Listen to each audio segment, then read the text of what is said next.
జిల్లా ప్రజలందరికీ నమస్కారము. నేను రాయచోటి డిఎస్పి ఎంఆర్ కృష్ణమోహన్.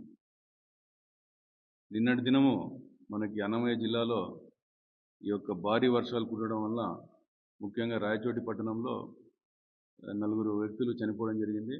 దీంట్లో 2 చిన్నపిల్లలు కూడా ఈ యొక్క ఆకస్మిక వరదల వలన నీటిలో పడిపోయి చనిపోవడం జరిగింది.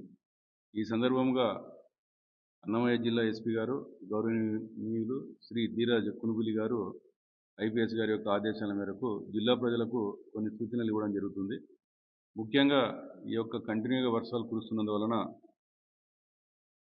వర్షాల తీవ్రత కారణంగా చెరువులు, వాగులు, వంకలు నిండిపోయి ఈ యొక్క పొంగిపొర్లే అవకాశం ఉన్నందువలన ప్రజలు పోలీసు వారి యొక్క సూచనలు పాటించి ఆ రహదారుల్లో ప్రయాణం చేసేటప్పుడు మా సూచనలు ఖచ్చితంగా మీరు స్వీకరించి అక్కడికి ఆ టైంలో పోకుండా ఉంటే మంచిది.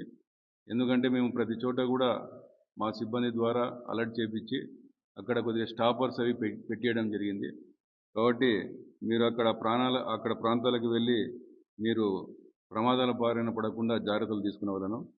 అదేవిధంగా విద్యుత్ స్తంభాలు, విద్యుత్ తీగలు అవి కూడా పడిపోయే అవకాశం ఉన్నందువలన వాటి సమీపంలో నిల్చుకోవడం కానీ మనము వాటిని తాకడం కానీ ఆ రకంగా చేయకూడదు. అదేవిధంగా పిల్లలకు కూడా తల్లిదండ్రులు జాగ్రత్తలు చెప్పవలసిందిగా ఈ సందర్భంగా కోరుతా ఉన్నాము. తర్వాత పిల్లలు, వృద్ధులు, గర్భిణీ స్త్రీలు ప్రత్యేక జాగ్రత్తలు తీసుకోవాల్సిందిగా కోరుతా ఉన్నాము. తర్వాత ఎటువంటి పరిస్థితుల్లోనూ ఈ యొక్క వాగులు, వంకలు వీటిని దాటేదానికి మోటార్ సైకిల్లో పోయేటప్పుడు కానీ లేకపోతే నడుచుకుంటూ పోయేటప్పుడు కానీ అది వాటర్ ఫ్లో అయ్యేటప్పుడు ఎట్టి పరిస్థితుల్లో కూడా దాన్ని దాటేదానికి ప్రయత్నం చేయకూడదు. అదేవిధంగా